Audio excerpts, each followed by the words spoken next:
Emma. I work with Laurence King Publishing. We are so honored to have Loni and Emma and Tikka here tonight as a little pre-launch for How to Make Your Dog #famous. Just a brief introduction to the one and only Loni Edwards. Loni is the founder of the Dog Agency, the first talent management agency to focus on pet influencers, and of the pet convention PetCon. And this is her French Bulldog, Emma, who you may recognize from social media. And of course we have Tikka, who I'm sure you also recognize from socials. They are going to chat a little bit about the book and their inspiration and what it's like to own famous dogs. So I will leave it over to them.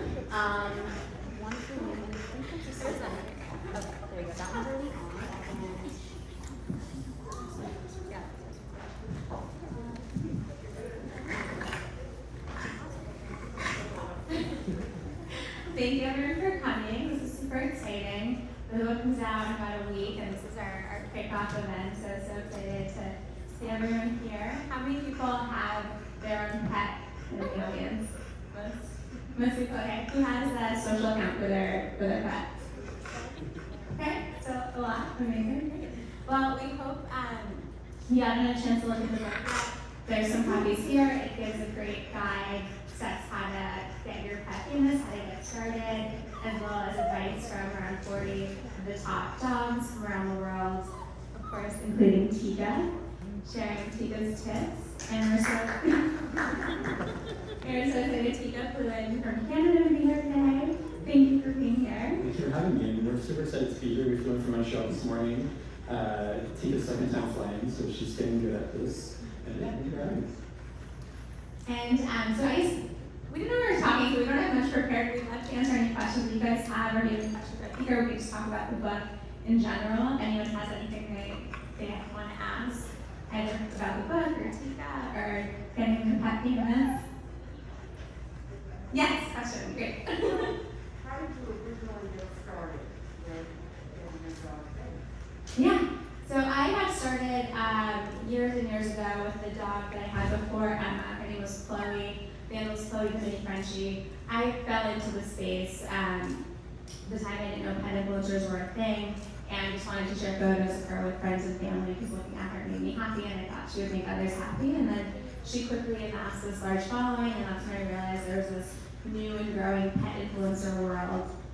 And my background's in law. I went to Harvard Law School, worked at a big law firm prior, and when I was meeting all these other people that similarly fell into the space, they thought I was a lawyer. They're like, oh my gosh, I got this contract from a brand. Do I sign it? What do I do? Can you help me? So I was unofficially kind of helping these other people that fell into the space, and then realized that this industry was growing and there was no centralized how to put everything together, and that's how the Dog Agency started, and now we represent around 150 of the top pet influencers in the world, like Tikka, and we do all their brand partnerships, their book deals, their merchandise, and help them grow their brand. Yeah. So they are not professionally trained actors or talent. They became famous because they're so cute on social media. So there's actor dogs that perform in movies, and then there's social media famous dogs that are famous for having large followings on social media and just creating content. And so the book teaches you how you can do that, so how you can create great content, how to think about building a brand. There's step-by-step guides on how to train your pet to pose and get them to look where you want them to look so you can create the content you want and how to have fun with it.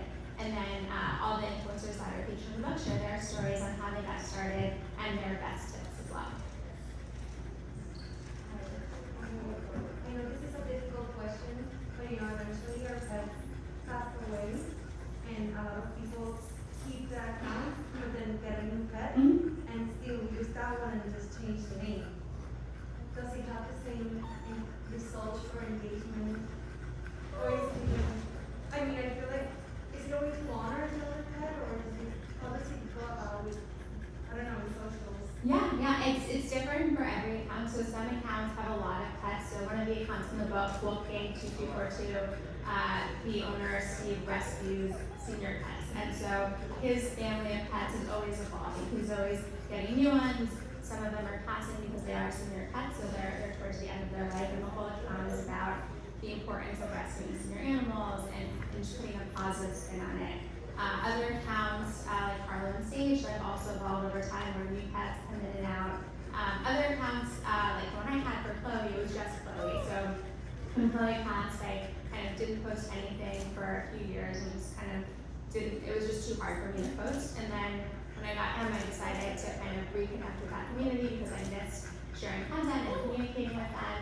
And so I started posting a little bit on the account as a way to honor Chloe and kind of reconnect with those people. So it's definitely different for every type of account and how you built it. If it's more of a family of pets, it's less of a big change, whereas if it's one pet, it's kind of more of a sudden change. Is the goal often to try and make a living off of being Instagram famous, or is it more kind of a side project, a hobby, and just something to have fun with? Yeah, so the question in here was, is the goal to make a living from it, or is it to have a side project? So it's different for everyone. Some people have turned it into a full-time job. Other people, it's a creative outlet. They're able to collaborate with brands that they love, create content, build a community, connect with people on social who also love pets like they do. So it depends, it's different for everyone. The majority of people are doing it as kind of a fun, kind of side gig, creative outlet, as opposed to a full-time job. And it definitely can be a full-time job when you have a huge following. Even Tikka, who's one of the most famous dogs in the world, is not doing it full-time. So it's Not yet. I'm actually about to quit my job there, so I'm told them. what? I'm telling them in November. Alright, I think one of the ways it starts to work well is if it kind of happens organically. Like if you kind of go into it saying, I'm quitting my job, I'm making my dog famous, it might work, but it's a bit of a risk, and there are a lot of pet accounts out there. So I think if your main goal is to have fun with it, and if your pet's having fun and you're having fun, people will realize you're having fun, and that's where it becomes more successful. So sometimes it ends up being a full-time gig, but I would say if you kind of go with it, have a fun attitude, and kind of keep it as a side gig to start, that's probably where you see more success. Yeah, don't broadcast that yet.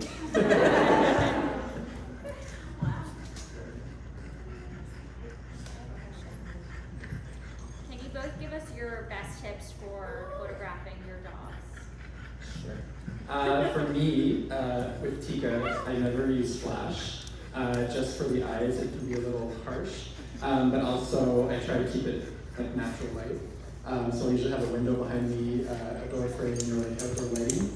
And I use my phone and my camera, but daylight. Daylight's your best friend, and having a light behind you works well with pet photography. Thanks, Jen, for your question. Her 12 too, it's Jenna Renner and her friend She. Lola is not famous. She has not read the book yet. For Frenchies, they're very expressive, so making different expressions, making noises, getting them to look certain ways, head tilts are kind of things that I like to do just to get different expressions from her. She's very little, so getting down on her level helps to kind of get different perspectives, because if you're up high, then you're kind of getting one perspective. If you get down on her level, you get a whole different perspective. And then I think a really good tip is to take an initial shot and then look at it and check the shot. So is your framing right? Are the dog's ears cut off? Or are they kind of centered where you want them to be centered? Is the background clear?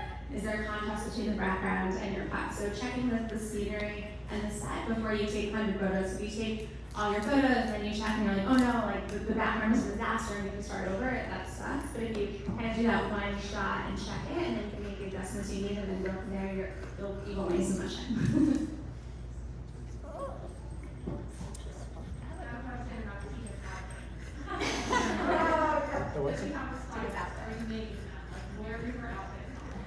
So at this point, so she has her own room in the basement. It used to be our guest room. It's not her room. I counted in January, and she had over 300 outfits. I think we've probably got at least 70 or 100 more since then. We actually gave away a bunch for charity back in the summer. It wasn't enough. We should probably do that again soon. But all of her outfits are made by people who either make clothes specifically for dogs. I do work with some designers that make cute clothing, and then for fun they want to make something for Tikka. The thing with Italian Greyhounds is their bodies are so peculiar. They have really big ribs, long legs, and then like skinny waist. So sometimes you'll get lucky and find something at the store that fits. A lot of the time it needs to be custom made. So there's a lot of people on Etsy, on Instagram that make clothing for Italian Greyhounds or similar breeds. So we work with them a lot. And it's kind of a win-win because she gets more clothing, they get exposure. And how you got started with clothing, I think it's really interesting. Yeah, so I am not in fashion, and I don't know much about fashion. We're learning together. But I'm lucky because I work with a lot of people in the industry who guide me, help me kind of figure out what works best for Tikka. At this point, I kind of do know what looks good on here, and I do have some ideas, but it's not my background. The account actually started because she did something warm to wear. In Montreal, it's really cold. So I got something from an Etsy shop. People loved the photo. Another Instagram account reached out wanting to send me clothes. Those did well, and it kind of just snowballed from there. And now it's kind of burning with it too much. This question is for Tikka. Oh, this is for her. For her? How does she handling her fame? I saw videos of her during Fashion Week. You had her going down the runway. So I'm just wondering because she has, for me, she's like the Audrey Hepburn. Because of the long neck and the leg and everything. But how is she handling fame with you like walking down the runway? You took her to the Met Gala. I mean, She, to be honest, it is a big adjustment for her in the sense that at home she sleeps 20 to 22 hours a day. She's a very lazy lady. But like when we come to New York, we kind of have to make the most of it. So we did a few things this morning when we landed. She took a great power nap. Now we're back up here. She's gonna head back home and have a great night's sleep. We're gonna do a few more things tomorrow and Thursday, and then she'll sleep for the week. But she loves being with people. She's a very chill, calm lady, and yeah, I think she's handling it pretty well. and that's just a little brother. And she's a little brother. Thank you. A human brother. A human brother. How much do you schedule in advance and how much time per day do you put into your account? Ooh. At this point, it's probably close to 40 to 50 hours a week.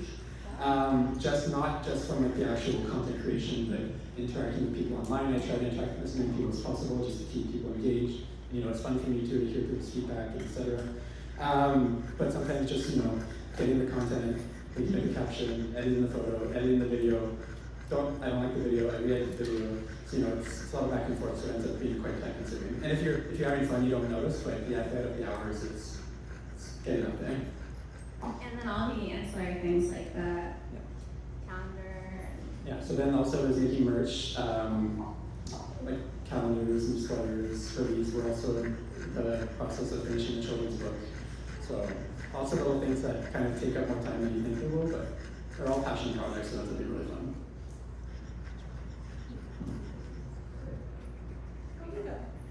So obviously Emma and Tikka are a reasonable size, so we all the travel restrictions. How do you go about, I don't know if you have a special plan, like how to fly? I'm sure you have a bigger dogs in the agency that are about 25 pounds. Emotional support dogs no longer have any need in terms of travel, so it's either service or nothing. So, I mean, I'm sure a lot of you wouldn't send your dog via cargo. I wouldn't. So how do you be on that situation? What do you do? You know, connections with the airline? How do we go about that? So we're still figuring it out because those rules all changed during COVID. So there hasn't been much travel, there haven't been many events. So that's something we're definitely gonna have to figure out the best way to navigate because a lot of the pets did have the emotional support certification, and now that it's changed, there's probably be a lot more driving. You know, that's a private plane. They want to land the celebrity pets, reach out to you. But so figuring out the logistics of it now, It's definitely it's definitely going to be more complicated now that the rules have all changed, for sure. And like flying here today was quite easy because she fits under the seat. She's very chill, but even at the check-in, they're like, oh, we have to make sure we have enough room for the pets. And I was like, no, she just comes to Europe. Like, I can't go alone. So it's, you know, like, there's no, they're very strict these days with traveling pets. So I think if you have a smaller pet, you're quite fortunate, but it's still not as easy as it used to be. For Tikka, is there like a favorite event or like collaboration that you've done or like favorite outfit? Thanks, Happy. Great hat. I'm a big Tikka Oh gosh. I think one of the pinching moments was when Christian Siriano made a dress for Tikka. And I was telling earlier that he posted on his Instagram, like, he reposted one of Tikka's things saying, I want to make a dress for Tikka. And I replied, I was like, do you? He's like, yeah, I do send measurements. And that was in like January. And then I didn't hear from him. It's fine. And then right before the Academy Awards, he was like, okay, someone's on the way. And it arrived the next day and it was the dress. So I was like, okay, that's pretty epic. So that's came up, and I've worn it a few times, or she's worn it a few times. Actually, I hinted at him making some other things, but you can see. But it's definitely a dress that I wanted to, keep around for it's very special. Rolls Royce is pretty cool too. Oh yes, working with Rolls Royce was also very cool. I was even surprised they wanted the dog to go inside their car, but yeah, that was very fun. A lot of really cool partnerships. Yeah. We've done a lot in this past year. We still Fendi, Valentino, Harry's.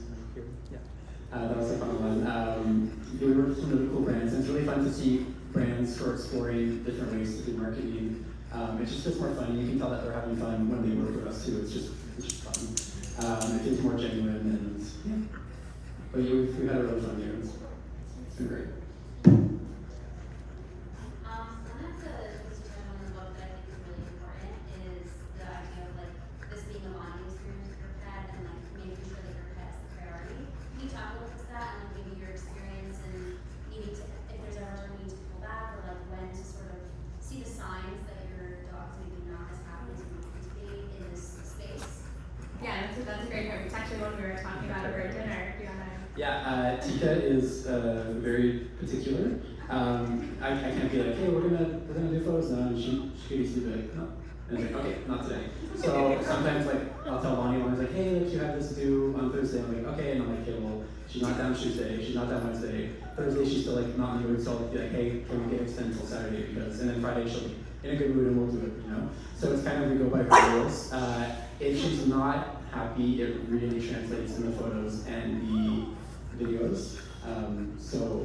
And there's been a few outfits we've gotten, we put it on her and she's not down, so we just don't do that outfit.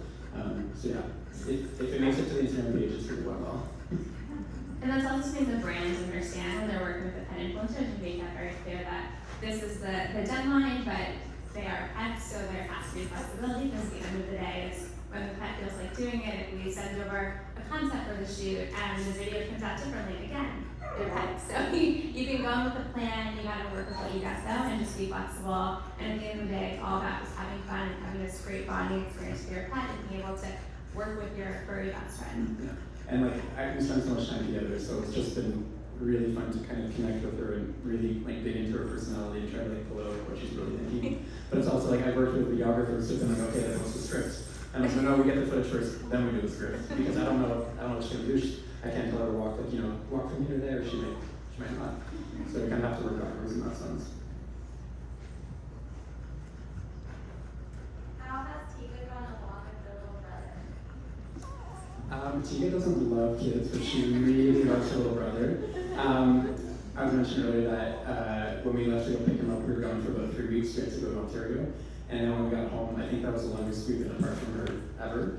So she was so happy to see me and my husband. And then I think just she didn't really notice. She noticed he was there, but she was kind of like, okay, like you're part of the family because she was so happy that everyone's back together. And she doesn't love it if he tries to grab for her, but she's really quick, so but she's always trying to be in the same room, so you can tell she likes him.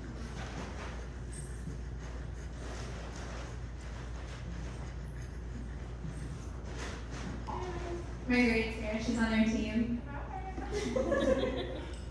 Oh, it's Tikka's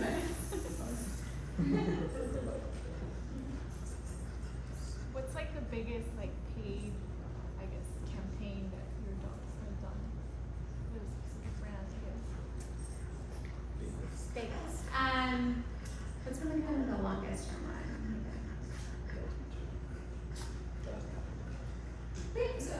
So Tikka's gonna be an ambassador for Chewy that's launching soon, so that's a very exciting one. Just got my contract 2 weeks ago? Yeah, So that's a long-term, Yeah. it's a few months contract, Yeah. so that'll be a fun one too. And Emma hasn't done much. She's kind of new to the scene, but Chloe my prior dog, one point was the face that ran Taylor Lops. That was like a really big one. We filmed a little show with them. We did an event in store. Did a whole photo shoot. That was probably Chloe's biggest campaign. Brands usually know what pet they want to use, or do they come to you looking for suggestions? So, because there's so many sauce that have different, it's always very hard to have like Pantay or. So how do you recommend them, or the brands usually say I want Tikka? It goes both ways. A lot of brands say, I want Tikka. Tikka is very much in demand and very requested. But a lot of times brands do come and say, hey, this is what we're looking to promote. What do you recommend we do? And then we come up with a whole plan for them. Everything from what the campaign content will look like, which pets we think are on brand for them, the types of content, the channels, whether we think like TikTok would be best or Instagram, and feed stories. So coming up with a whole plan for them, recommending talent, and then the brand looks through and suggests the ones that they like, and then we move forward from there. So it goes both ways.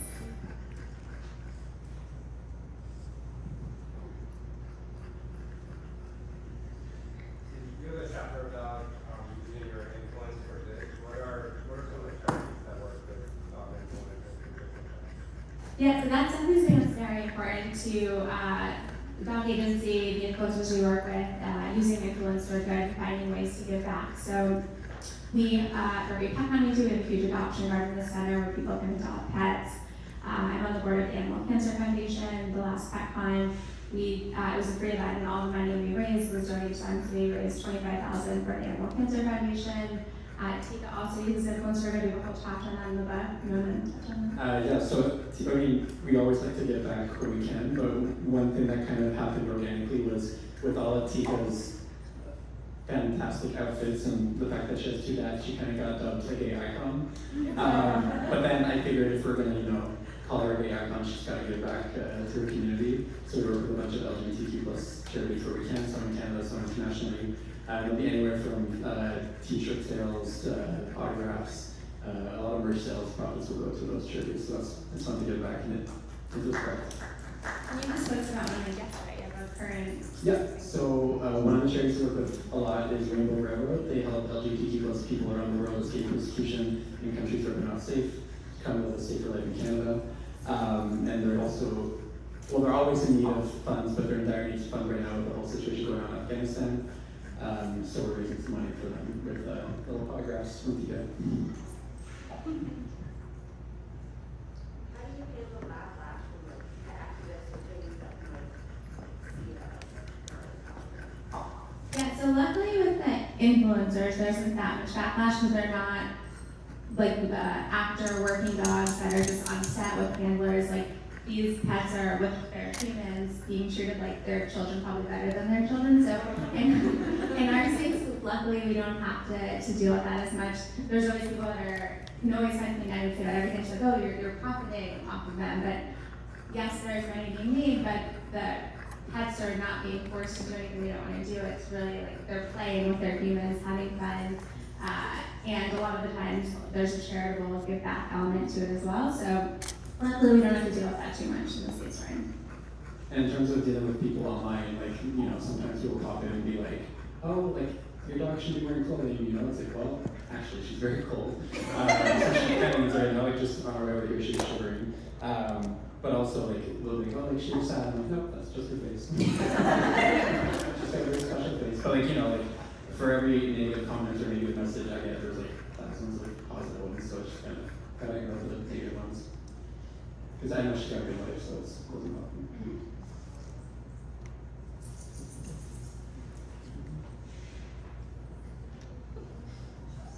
Any other questions? Well, for Tikka, like, I love her videos with like the French accent is Loni. Is that something that you created, or like do you help with coming up with a script about that? Yeah, so I do it all. It's a French word. So my husband actually did a few, so I'm bilingual, French, I live in Montreal. My husband's Québécois, so he's French Canadian. So he did the voice a few times, but it's not his favorite thing to do, so I've kind of taken over that. We used a few sounds on TikTok in the beginning to kind of explore, see what people like. But then we really wanted to kind of give our narrative. So we're like, okay, well, if we wanted to say what we want to say, we kind of have to do it ourselves. So we kind of explored that, so working with it, and yeah, so now she's got a little French accent, and actually she only understands French commands, so you speak to her in English, she'll understand you. So yeah, she's essentially. But she'll understand if you have treats, so. She'll make an exception at the universal. Any other questions? When did you see like the most like growth, I guess, in her? Like when was like her, you know? So the most growth we had with Tikka was over COVID. Simply from the fact that I think people were stuck at home on their phones. People were really getting into TikTok. That's where I first saw her. Yeah, so a lot of people found people on Tikka on TikTok. They probably didn't follow her on Instagram and vice versa. TikTok is a much younger crowd. I'll get a lot of comments on TikTok and like, Tikka, my mom loves you, and then like the mom follows on Instagram. So it's like, you know, it's kind of I'm getting the whole family, but from like different social media platforms. But definitely through COVID, we saw a spike of people looking for entertainment. And I guess if a tiny dog wearing clothing is going to make you smile, and that's great.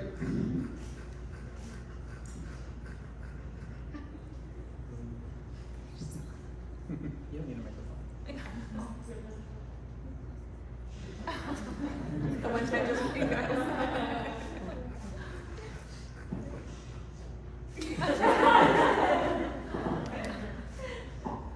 Any other questions? Where do you see the industry going? Like, do you see what's the next big? Yeah, that's a great question. The question was, where do you see the industry going? So when I started the dog agency in 2015, it was mainly pet brands that were looking to work with pet influencers. Now the majority of the brands we work with are human facing. We've extended to now do events like PetCon, and we have our clients getting book deals, calendar deals, doing merchandise, being asked to appear in music videos and movies and fashion shows.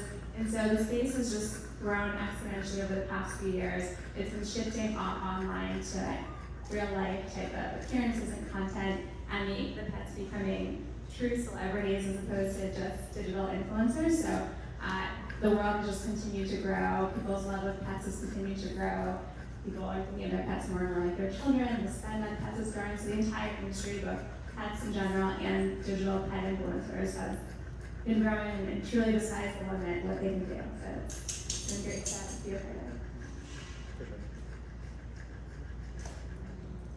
I don't know if this was asked already, but how is the collaboration with Loretta King? Yep. Yeah. How did that start? Oh, so yeah, so I found her son on TikTok. We hadn't met, and this had been used, I think, a couple thousand times by then. Tikka, we made a video with it. It went crazy viral. That was super fun. And so we did a few other collaborations back in the winter. But then I wanted to give my own kind of personal twist on her. I got a few comments saying, why does a dog with two white parents making Latino voice? And like, so I was like, you know what? That's a fair point. Even though, like, you know, I couldn't explain to everyone that follows that it's not her voice and blah, blah, blah. So then I was like, it's easier if I put my own narrative on it and do her voice. Or we have to make some more videos. Where's Tikka merch? From the Tikka Zara collab. Is that bedazzled? It's bedazzled. Wow. I love it. That's awesome. Maybe that's the point. Any other questions?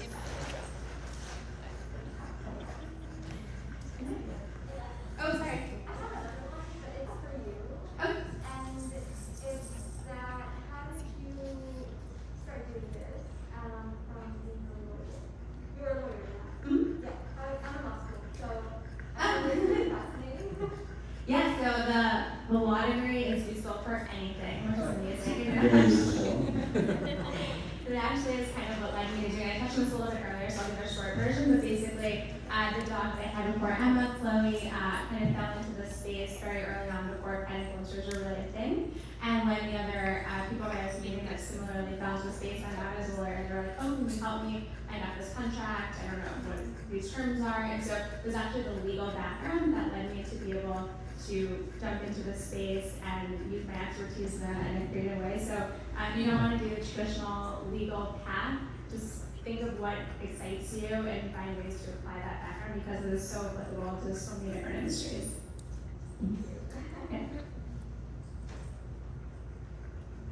Anyone else?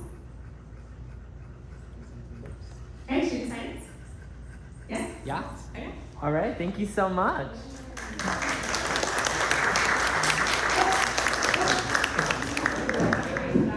Okay guys, so you can come up to me, I will sell you a book here in this corner, and then you can come get it signed. Thank you again so much for coming out with these two icons. Come on, give it up one more time. Thank you.